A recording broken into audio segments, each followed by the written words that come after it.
E aí pessoal, beleza? Hoje, 2 minutos de Química, a gente vai estar fazendo parte 7 de Química Básica, onde a gente vai falar das mudanças de estado físico da matéria, tá? E a partir daqui também eu vou começar a adotar uma nova metodologia, que é, vou colocar o vídeo completo e o vídeo resumido, né? Então, se você quer entender tudo sobre isso aqui, esse aqui, se não, tem um mais curtinho que vai explicar rapidamente o que é que a gente vai estar falando aqui, beleza? Então, bora lá. Os estados físicos da matéria, os estados naturais, né, que nos vídeos anteriores a gente já falou de outros estados não naturais, aqui da Terra, a gente vai ver que os estados físicos da matéria, elas são a forma no qual os átomos, as moléculas, elas se apresentam em determinada temperatura ou pressão. Aqui, né, dos estados físicos comuns, a gente vai ter o sólido, que é quando nós temos as moléculas ou os átomos organizados, compactados, um próximo dos outros, com volume e formato definido. Já no caso do líquido, essa interação já não é mais tão forte como a do sólido. Então, ele pode ter até um volume definido, mas o formato dele vai ser a do recipiente ou da forma que ele melhor se adequar ali. Já o gasoso, a gente vai ter uma interação muito fraca entre as partículas, de tal modo que elas vão estar livres para poder viajar no espaço e poder ocupar qualquer volume, qualquer forma que o recipiente possa conter, tá?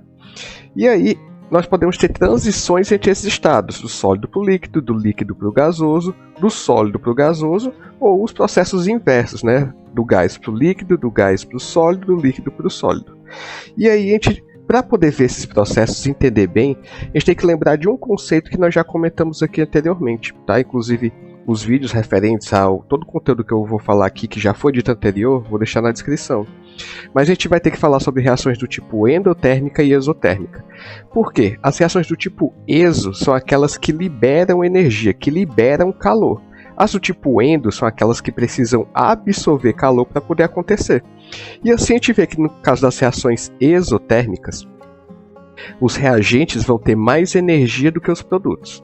E no caso das endotérmicas, os reagentes vão ter menos energia do que os produtos. Afinal, na exo ele libera, na endo ele absorve. Eu estou falando isso porque essas transições, essas mudanças de estado físico, muitas vezes acontecem pela adição de energia térmica, né? Pela adição de temperatura, do aumento da temperatura ou da sua redução. E aí a gente vai ter que o processo pode ser endo ou exo, e muitas questões, muitas provas acabam cobrando isso, tá? Então vamos lá para a primeira dessas transições que a gente vai trabalhar. Quando a gente tem do sólido para o líquido, nós chamamos de fusão. Nesse caso, ao receber calor, a substância pode mudar do estado sólido para o líquido. Se ela recebe calor, então é um processo endotérmico. E a gente vai ver que as partículas, né, elas vão sair daquela estrutura mais compacta do sólido e vão para uma mais flexível que a do líquido. Um caso mais simples que a gente pode ver aqui, mais comum para a gente, seria o gelo derretendo, por exemplo, né? E esse processo aqui está associado à temperatura de fusão. Quanto mais baixo for essa temperatura, quer dizer que eu vou ter que em temperaturas mais negativas ou mais baixas para poder ter essa mudança, tá? Se eu tenho um ponto de fusão elevado, quer dizer que eu vou estar com temperaturas bem mais altas. Por exemplo, a temperatura de fusão da água é 0 graus Celsius, ou seja, quer dizer que abaixo de 0 a água pura deve estar sólida e acima deve estar líquido. Já, por exemplo, se eu pego algum metal, né, se eu vou, por exemplo, ali para o alumínio, em torno de 600 graus para baixo, o alumínio é sólido. 600 graus para cima, ele se torna líquido. Então, está envolvida aí a temperatura de fusão. Na próxima transição que a gente tem, que é do líquido para o gás, eu dividi ela em duas partes. A primeira que é evaporação ou vaporização. Porque nesse caso aqui nós vamos ter que espontaneamente, em condições ambientes, a substância pode ir do estado líquido para o gasoso, ou seja, é endotérmico, né? Ela vai estar recebendo calor para isso, vai ter essa transição. Então ela vai sair daquele estado um pouco mais compacto, um pouco mais denso do líquido e vai para o estado bem mais livre que a do gás. Nesse caso aqui, nós podemos ver, por exemplo, esse experimento. Foi colocada ali uma caixa com 500 ml de água e aí foi deixada ela exposta ao ambiente. Com o tempo foi vendo como ela ia baixando, né, como ela ia descendo. O líquido ia virando gás, foi um processo espontâneo. Isso daqui a gente vê, por exemplo, quando coloca a roupa para poder secar no varal. E a gente pode ver também muito desses processos no ciclo da água, né? Grandes corpos de água, como lagoas, rios, o próprio mar, eles tendem a ter a evaporação da água para que ela se torne gasosa, formando as nuvens para que futuramente venha a precipitar. né?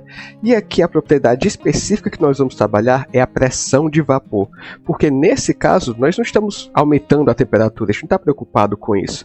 É um processo espontâneo, então quanto menor for essa pressão de vapor, mais difícil vai ser dessa substância ela acabar evaporando, beleza?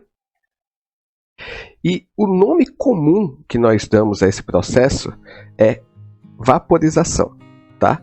Mas a vaporização pode se dividir em outros tipos, e nesse caso aí nós vamos ter a transição líquido-gás pela ebulição ou calefação, que nesse caso aqui a gente já tem o seguinte: ao receber calor, a substância pode mudar de estado sólido para o líquido, o processo endotérmico, né? Então, novamente, sai daquele estado um pouco mais compactado do líquido e vai para o estado totalmente livre, que é o do gás. E aí nós vemos a adição de temperatura. E aí o parâmetro importante para a gente é a temperatura de ebulição, porque a temperatura do meio tem que subir até atingir a temperatura de ebulição e a partir dali ele vire um gás, né? Então no caso da água, por exemplo, nós temos 100 graus Celsius. Então, de 100 graus Celsius para baixo, a água encontra-se líquida. De 100 graus para cima, a água pura encontra-se gasosa, né? Nós temos esse efeito de transição. E temos também a calefação, que ela vai ser uma transição muito rápida, uma ebulição que acontece de maneira quase que instantânea. É aquele efeito que a gente tem se temos uma superfície muito quente e pinga água ali na superfície, né? Vai fazer aquele barulho característico, tss, e aquilo dali nós vamos ver que quase que instantaneamente é formada uma barreira de gás embaixo que evita que o líquido entre em contato com aquela superfície aquecida. Então é uma transição imediata que faz essa transição controlar o líquido que fica acima para que não entre em contato com a parte de baixo, né? A gente pode ter também uma transição que não é tão comum, mas a gente observa que é do sólido diretamente para o gasoso, que é a sublimação. Nesse caso, nós vamos ter que espontaneamente, em condições ambientes, a substância ela pode mudar do estado sólido para o gasoso diretamente, processo endotérmico, né? Então aqui nós vamos ter que o sólido, estrutura totalmente compactada, rígida, pode fazer a transição para o estado gasoso, com total liberdade de movimento. E aí nós vamos ver, por exemplo, o caso do gelo seco, que é o CO2 sólido, da naftalina.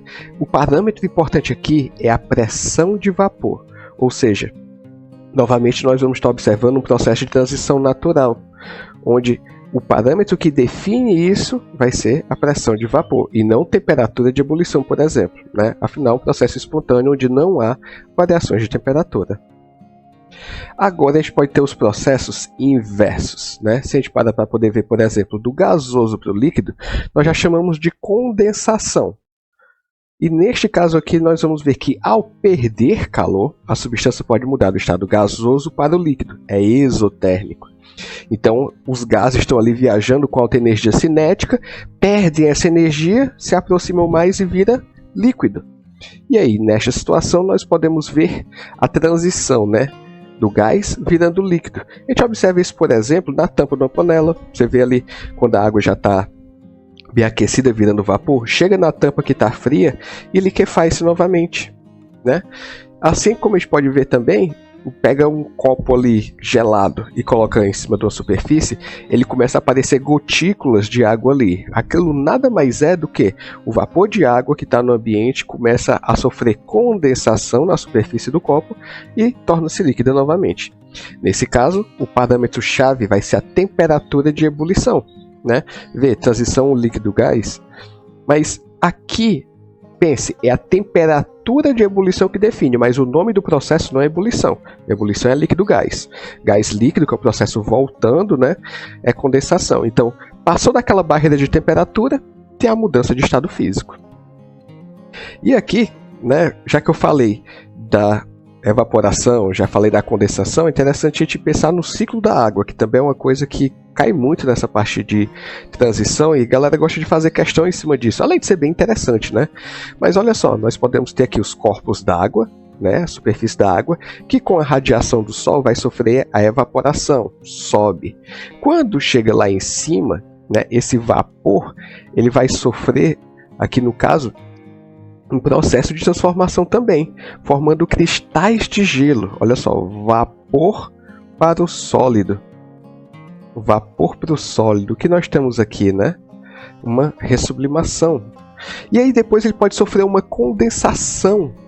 Dessa condensação, né, que seria justamente essa transição que nós vamos ter para poder ter todo aquele vapor, todo aquele gás tornando líquido, nós temos uma condensação.